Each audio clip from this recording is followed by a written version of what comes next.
నమస్కారం దూరదర్శన్ వార్తలకి స్వాగతం నేను కావ్య ముందుగా వార్తల్లోని ముఖ్యాంశాలు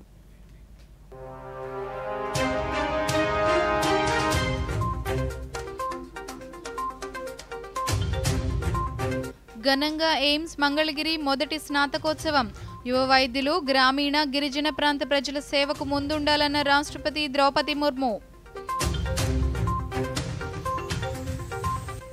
ఎయిమ్స్ మంగళగిరి అభివృద్ధికి పూర్తి సహకారం అందిస్తామన్న ముఖ్యమంత్రి నారా చంద్రబాబు నాయుడు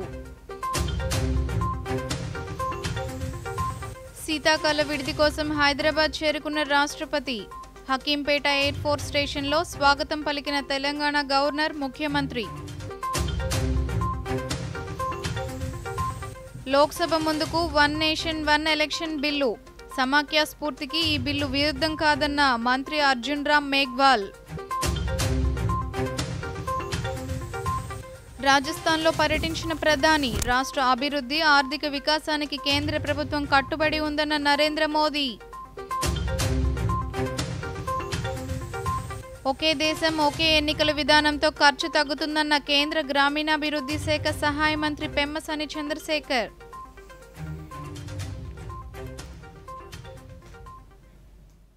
వివరాలు చూద్దాం. భారతీయ వైద్యులు తమ ప్రతిభా కృషితో ప్రపంచవ్యాప్తంగా అభివృద్ధి చెందిన దేశాల్లో అగ్రగామిగా నిలిచారని రాష్ట్రపతి ద్రౌపది ముర్ము పేర్కొన్నారు. గుంటూరు జిల్లా మంగళగిరిలోని అఖిల భారత వైద్య విజ్ఞాన సంస్థ ఎయిమ్స్ మొదటి స్నాతకోత్సవంలో రాష్ట్రపతి పాల్గొన్నారు. ఈ కార్యక్రమంలో భాగంగా రాష్ట్రపతి విద్యార్థులకు బంగారు పతకాలు డిగ్రీలను ప్రదానం చేశారు. ఈ సందర్భంగా రాష్ట్రపతి మాట్లాడుతూ డిగ్రీలు తీసుకున్న యువ వైద్యులకు రాష్ట్రపతి అభినందనలు తెలిపారు. ఆడపిల్లలు అన్ని రంగాల్లో అవకాశాలు అందిపుచ్చుకుంటున్నారన్నారు. భారత్లో అందుబాటులో ఉన్న వైద్య సదుపాయాలను సద్వినియోగం చేసుకోవడానికి విదేశాల నుంచి భారత్కు వస్తున్నారన్నారు. మెడికల్ టూరిజానికి ప్రధాన కేంద్రంగా భారత్ అభివృద్ధి చెందుతుందన్నారు. వైద్య వృత్తిని ఎంచుకోవటం మానవాళికి సేవ చేసే మార్గాన్ని ఎంచుకోవటమే అన్నారు.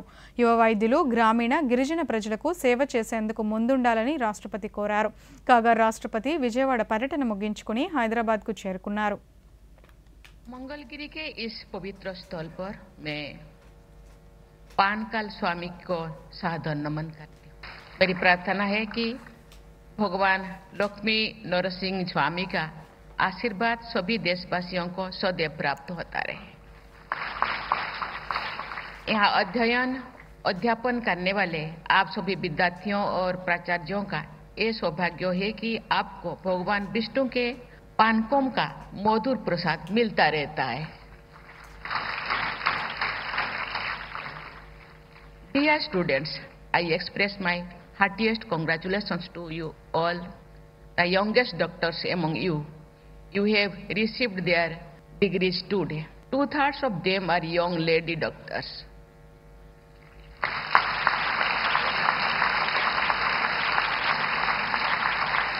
My special congratulations to these doctors who have done us proud. I have my special appreciation for the young doctors who have been awarded gold medals today.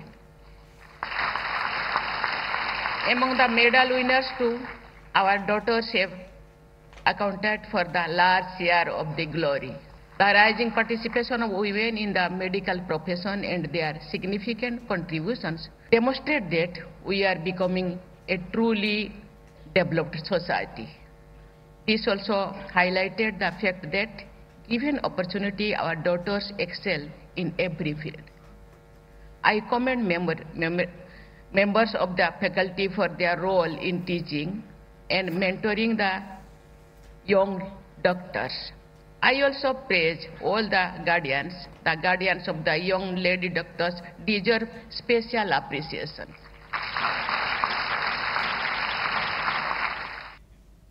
Guntur జిల్లా మంగళగిరిలోని అఖిల భారత వైద్య విజ్ఞాన సంస్థ ఎయిమ్స్ మొదటి స్నాతకోత్సవంలో పాల్గొనేందుకు గన్నవరం అంతర్జాతీయ విమానాశ్రయానికి ఈ ఉదయం చేరుకున్న రాష్ట్రపతి ద్రౌపది ముర్ముకు ఘన స్వాగతం పలికారు. భారత వాయుసేన ప్రత్యేక విమానం రాజ్దూత్లో గన్నవరం చేరుకున్న రాష్ట్రపతికి రాష్ట్ర గవర్నర్ ఎస్ అబ్దుల్ నజీర్, ముఖ్యమంత్రి నారా చంద్రబాబు నాయుడు, ఉప ముఖ్యమంత్రి పవన్ కళ్యాణ్, ప్రభుత్వ ప్రధాన కార్యదర్శి నీరబ్ కుమార్ ప్రసాద్, రాష్ట్ర డీజీపీ ద్వారక తిరుమలరావు, స్థానిక శాసనసభ్యులు యార్లగడ్డ వెంకట్రావు, కృష్ణా జిల్లా collector DK Balaji, SP Gangadharrao తదితరులు స్వాగతం పలికారు. రాష్ట్రపతి పర్యటన నేపథ్యంలో కట్టుదిట్టమైన భద్రతా ఏర్పాట్లు చేశారు.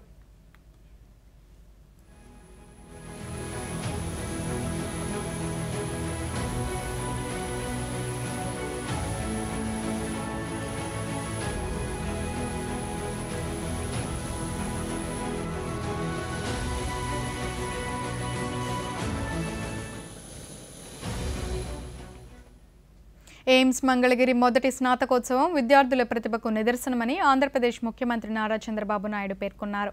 గుంటూరు జిల్లా మంగళగిరిలోని అఖిల భారత వైద్య విజ్ఞాన సంస్థ ఎయిమ్స్ మొదటి స్నాతకోత్సవంలో ముఖ్యమంత్రి మాట్లాడుతూ అత్యాధునిక సేవలు అందిస్తున్న ఎయిమ్స్ మంగళగిరి దేశంలో మొదటి స్థానంలో నిలవాలని ముఖ్యమంత్రి ఆకాంక్షించారు. ఎయిమ్స్ అభివృద్ధికి కూటమి ప్రభుత్వం పూర్తి సహకారం అందిస్తుందని తెలిపారు. అంచెలంచెలుగా ఎదిగి రాష్ట్రపతి స్థానానికి చేరిన ద్రౌపది ముర్ము అందరికీ ఆదర్శమన్నారు. ఎయిమ్స్ మంగళగిరి దేశంలోనే ఎప్పటికీ ప్రథమ స్థానంలో ఉండాలని ఆకాంక్షించారు.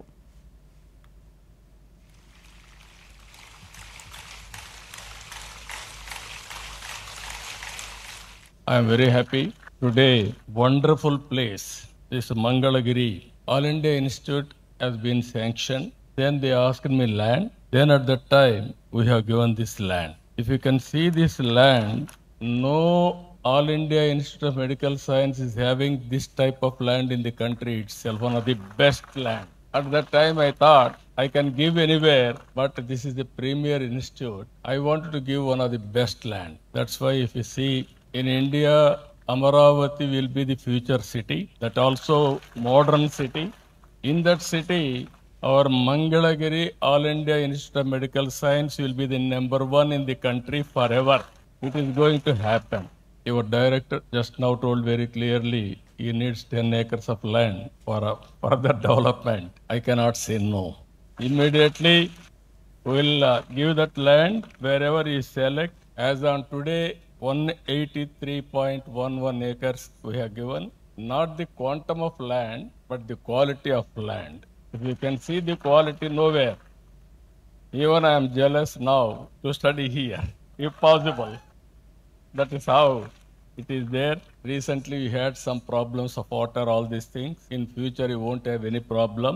Either water or approach roads or power supply or storm water and also anything for that matter. This is our top priority. We will do everything for building this institute, one of the most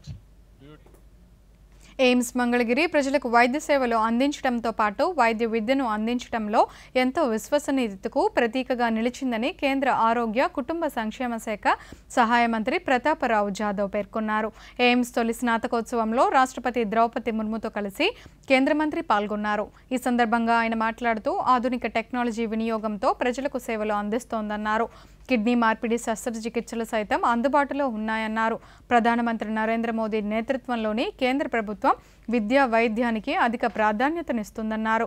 10 ఏళ్ల మోదీ పాలనలో వైద్య కళాశాలల సంఖ్య, MBBS సీట్ల సంఖ్య గణనీయంగా పెరిగిందన్నారు. ఆయుష్మాన్ భారత్, ప్రధానమంత్రి భారతీయ జన ఔషధి పరియోజనతో పేద మధ్యతరగతి ప్రజల ఆరోగ్య సంరక్షణ కోసం కోట్లాది రూపాయలను కేంద్ర ప్రభుత్వం ఖర్చు చేస్తుందన్నారు. 28 అక్టోబర్న జాతీయ ఆయుర్వేద దినోత్సవాన్ని జరుపుకుంటున్నామని తెలిపారు. उत्थान के लिए ही समर्पण से भरा हुआ है. आदरणीय श्रीमती मुर्मू जी हमारा प्रोत्साहन करने के लिए यहाँ उपस्थित है. एम्स मंगलगिरी न केवल चिकित्सा शिक्षा में उत्कृष्टता का प्रतीक बन गया है, बल्कि यह अत्यधिक सफलता के साथ आगे बढ़ रहा है. मुझे यह जानकर खुशी है कि इस संस्थान ने हाल ही में किडनी ट्रांसप्लांट सेवाएं भी शुरू की है. यह संस्थान अत्याधुनिक तकनीक से सुसज्जित है, जिससे रोगियों की देखभाल सरल और अधिक कुशल बनती है. मेरे प्रिय स्नातक छात्रों, आप सभी ने वर्षों तक जो कठिन मेहनत और समर्पण दिखाया है, वही आज इस शैक्षिक उपलब्धि में परिवर्तित हुआ है. साथियों, आज आप उस स्थिति में हैं जहां आप जो भी निर्णय मरीजों की देखभाल में लेंगे वह दूसरों के जीवन पर गहरा प्रभाव डालेगा. आपको इस नैतिक जिम्मेदारी को बड़ी बुद्धिमानी और धैर्य के साथ निभाना होगा. శీతాకాలం విడిది కోసం రాష్ట్రపతి ద్రౌపది ముర్ము హైదరాబాద్కు బయలుదేరి వెళ్లారు. గన్నవరం అంతర్జాతీయ విమానాశ్రయం నుంచి హకీంపేట ఎయిర్ ఫోర్స్ స్టేషన్కు చేరుకున్న రాష్ట్రపతికి ఘనస్వాగతం లభించింది. తెలంగాణ రాష్ట్ర గవర్నర్ జిష్ణుదేవ్ వర్మ, ముఖ్యమంత్రి రేవంత్ రెడ్డి, మంత్రి సీతక్క, ప్రభుత్వ ప్రధాన కార్యదర్శి శాంతకుమారి, హోంశాఖ ప్రత్యేక ముఖ్య కార్యదర్శి రవిగుప్తా, త్రివిధ దళాలకు చెందిన ఉన్నతాధికారులు ద్రౌపది ముర్ముకు స్వాగతం పలికారు.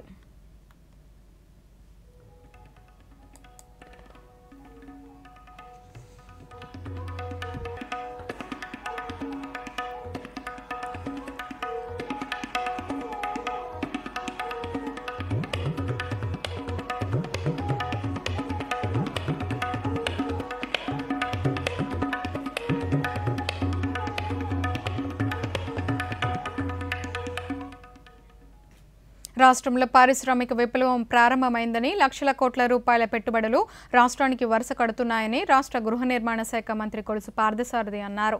అమరావతిలోని సచివాలయంలో ఆయన మీడియాతో మాట్లాడుతూ యువతకు నైపుణ్యాభివృద్ధిని కల్పించేలా శిక్షణ తరగతులను ప్రభుత్వం నిర్వహించిందని అన్నారు. AP state skill development corporation ఆధ్వర్యంలో నూజివీడులో ఈ నెల 20వ తేదీన జాబ్ మేళాను నిర్వహించనున్నట్లు మంత్రి వివరించారు. భవిష్యత్తుకి ఏమి చేయాలనే ఒక ఆలోచన లేని ప్రభుత్వం ఉండటం మూలంగా పారిశ్రామిక రంగం ఏ విధంగా కుదేలైపోయింది మనందరూ కూడా తెలుసు.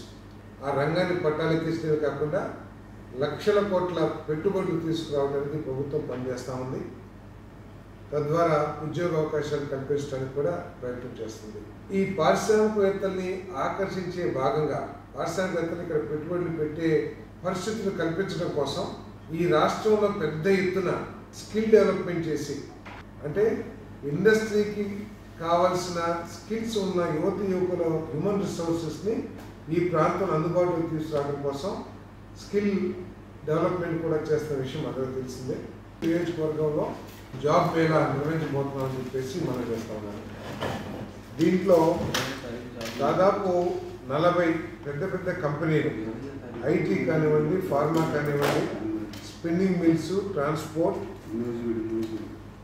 మార్కెటింగ్, వీళ్ళందరూ కూడా పెద్ద కంపెనీస్ అందరూ కూడా ఈ ఉద్యోగ అవకాశాలు కల్పించడానికి పార్టిసిపేట్ చేయబోతారని చెప్పేసి మనం చేస్తూ ఉన్నాను.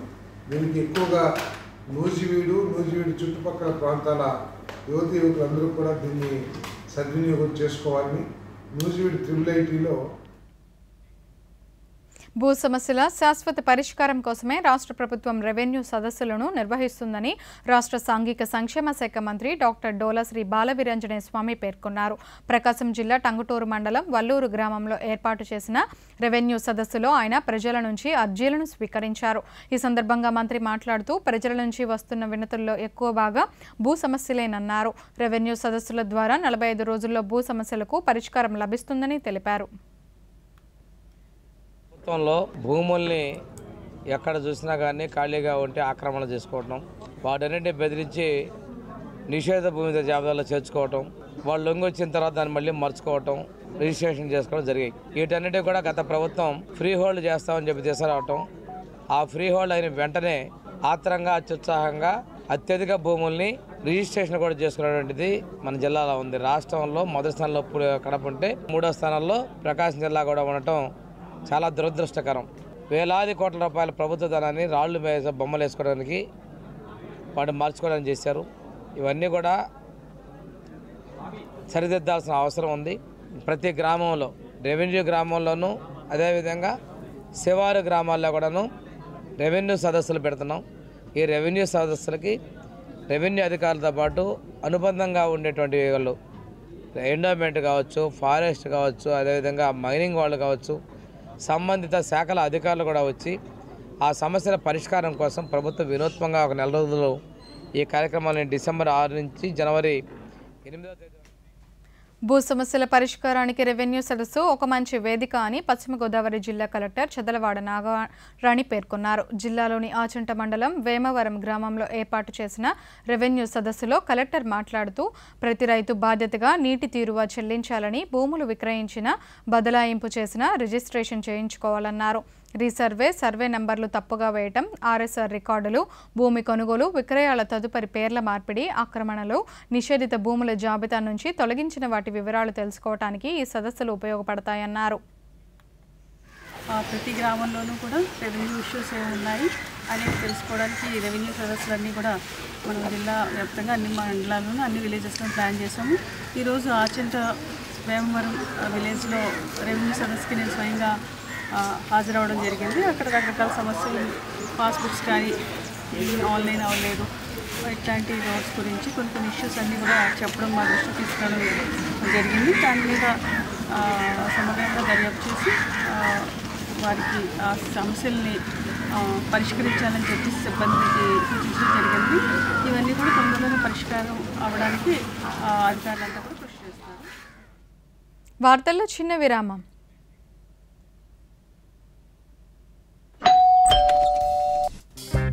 గిఫ్ట్ వచ్చింది. వారే వా, లెజెండ్ బ్యాట్ ఇది. దీంతో నేను ఆడతాను. అరే, ఫ్యూచర్ బ్యాటింగ్ లెజెండ్ ని నేను. దీని మీద ఎవరి పేరు రాసుంటే బ్యాట్ వాళ్ళకే దొరుకుతుంది.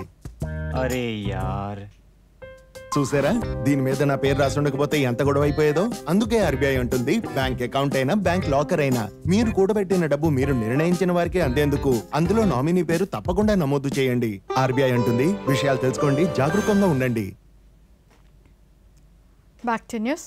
మాల్పేలోని ఉడిపి కొచ్చిన్ షిప్ యార్డ్లో నార్వేకు చెందిన విల్సన్ ఏఎస్ సంస్థ కోసం నిర్మించిన అతిపెద్ద కార్గో నౌకను ఆవిష్కరించారు. భారతదేశంలోని ప్రముఖ ship yard Cochin ship yard limited, దాని అనుబంధ సంస్థ Udupi Cochin ship yard limited ద్వారా నార్వేకు చెందిన సంస్థ కోసం 3800 TDW కెపాసిటీ గల కార్గో నౌకలు నిర్మిస్తుంది. 120 కోట్ల వ్యయంతో నిర్మించిన ఈ నౌక పొడవు 8.43 మీటర్లు. తీర ప్రాంత జలమార్గాలపై సాధారణ కార్గో రవాణా కోసం పర్యావరణ అనుకూలమైన డీజిల్, విద్యుత్ సాంకేతికతతో ఈ నౌకను నిర్మించారు.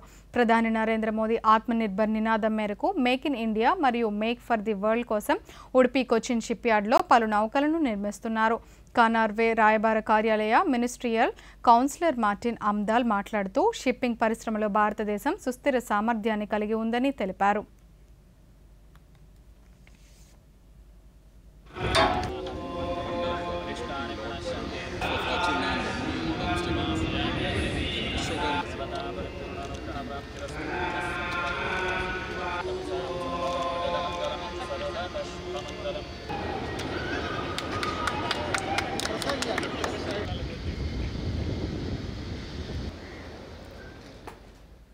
కాకినాడ పోర్టులో 1320 టన్నుల పీడీఎస్ బియ్యం ఉన్నట్లు గుర్తించినట్లు జిల్లా కలెక్టర్ సగిలి షణ్మోహన్ తెలిపారు.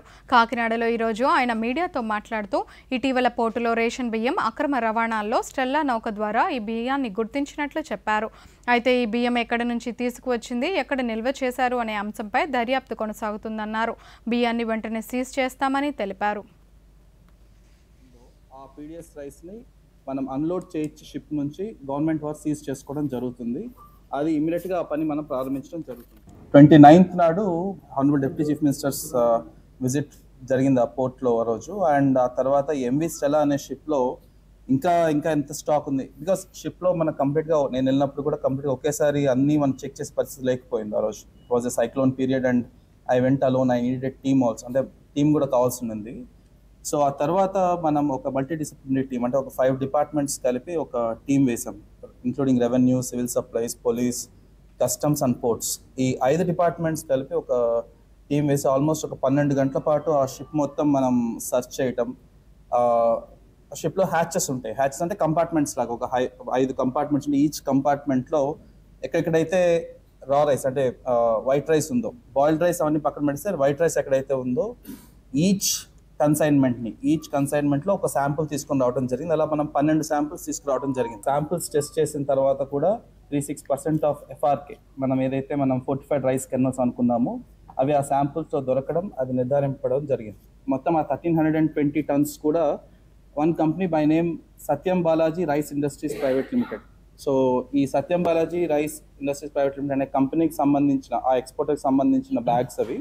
ఇప్పుడు మనం దాన్ని ఐడెంటిఫై చేసిన తర్వాత సత్యం బాలాజీ సంబంధించిన వాళ్ళు ఎక్కడి నుంచి తీసుకొచ్చారు, ఏ రైస్ మిల్స్, తర్వాత ఏ గోడౌన్స్లో స్టోర్ చేశారన్న ఎంక్వైరీ ఇప్పుడు జరుగుతుంది.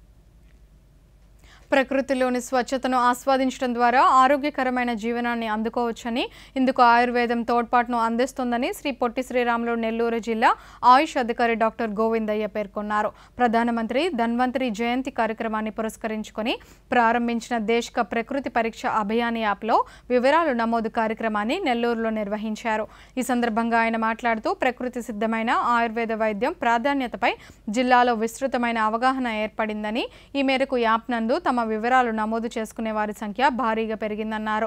వివరాల నమోదు కార్యక్రమం 20వ తేదీ వరకు కొనసాగుతుందన్నారు.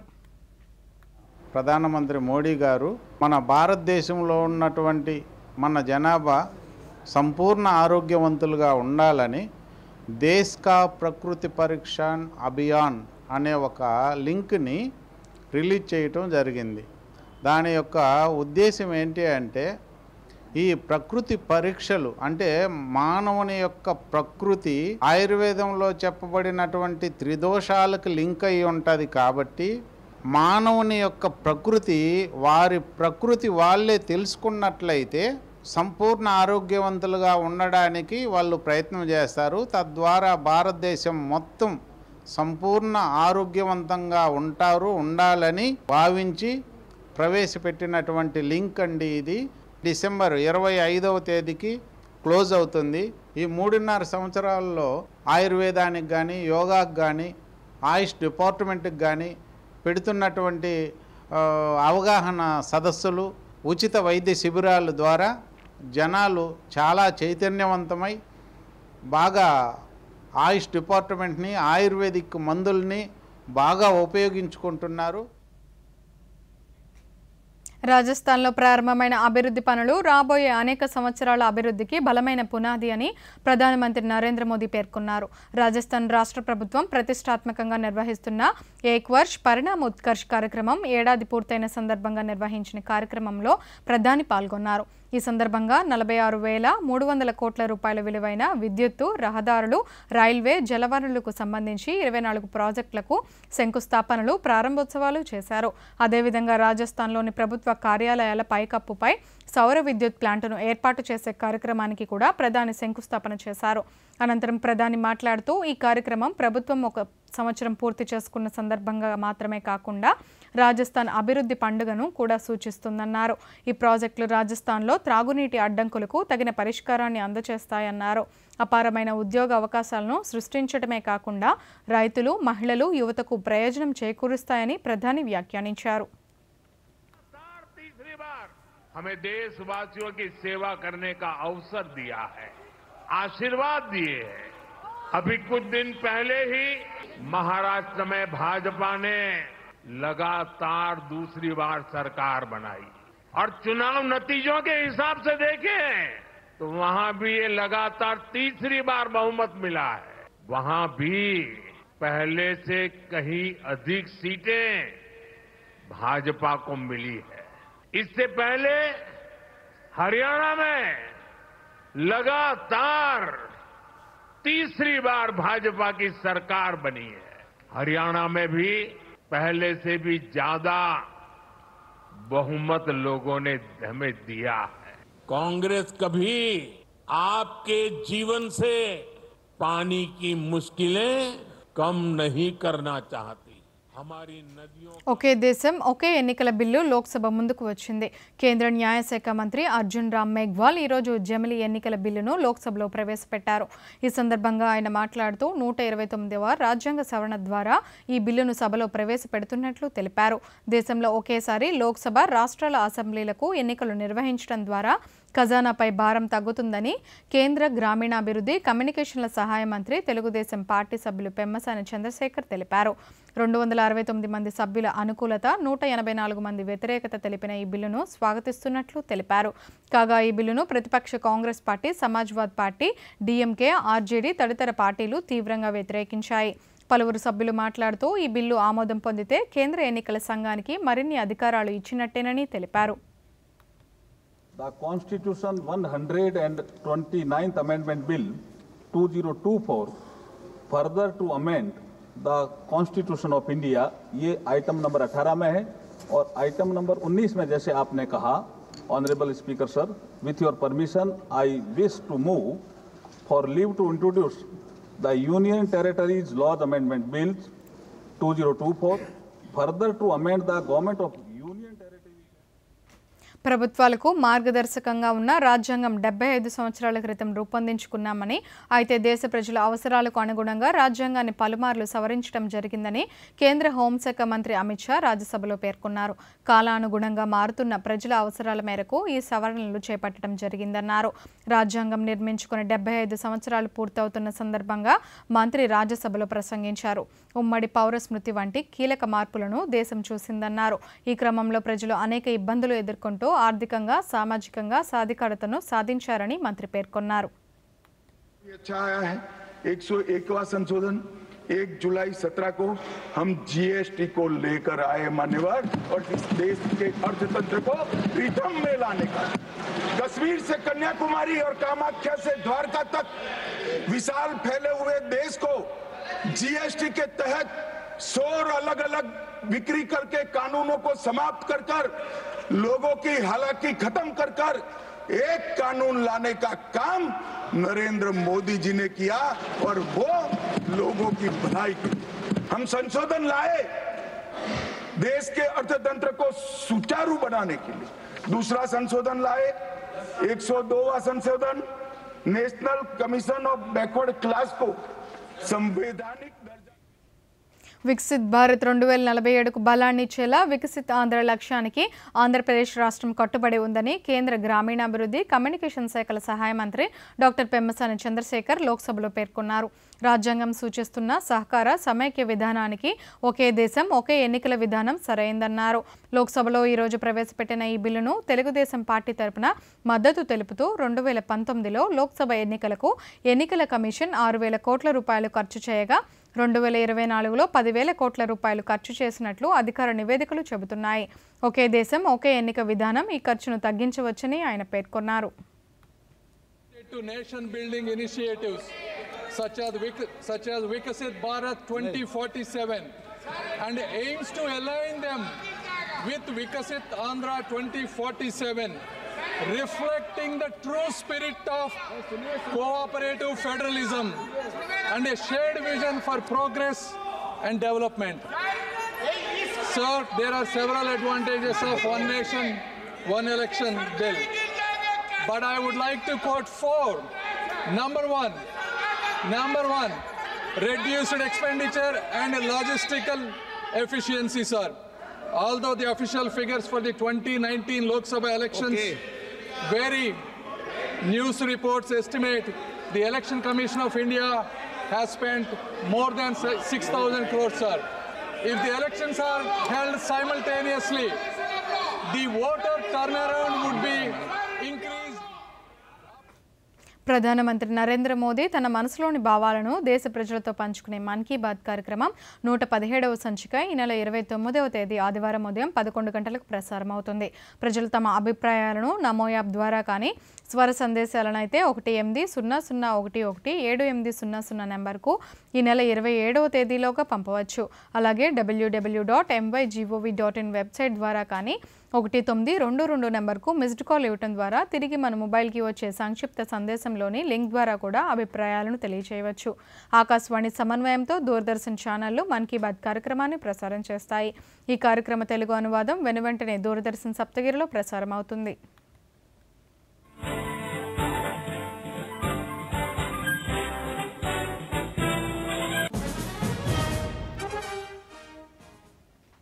నైరుతి బంగాళాఖాతంలో అల్పపీడన ప్రభావం కొనసాగుతుంది. ఇది రానున్న 2 రోజుల్లో మరింత బలపడి పశ్చిమ వాయువ్య దిశగా తమిళనాడు తీరం వైపు వెళ్లే అవకాశం ఉందని రాష్ట్ర విపత్తుల నిర్వహణ సంస్థ తెలిపింది. దీని ప్రభావంతో రానున్న 2 రోజులు ఉత్తరాంధ్రలోని విజయనగరం, విశాఖపట్నం, అనకాపల్లి జిల్లాల్లో అక్కడక్కడ భారీ నుంచి అతి భారీ వర్షాలు కురిసే అవకాశం ఉందని అధికారులు తెలిపారు.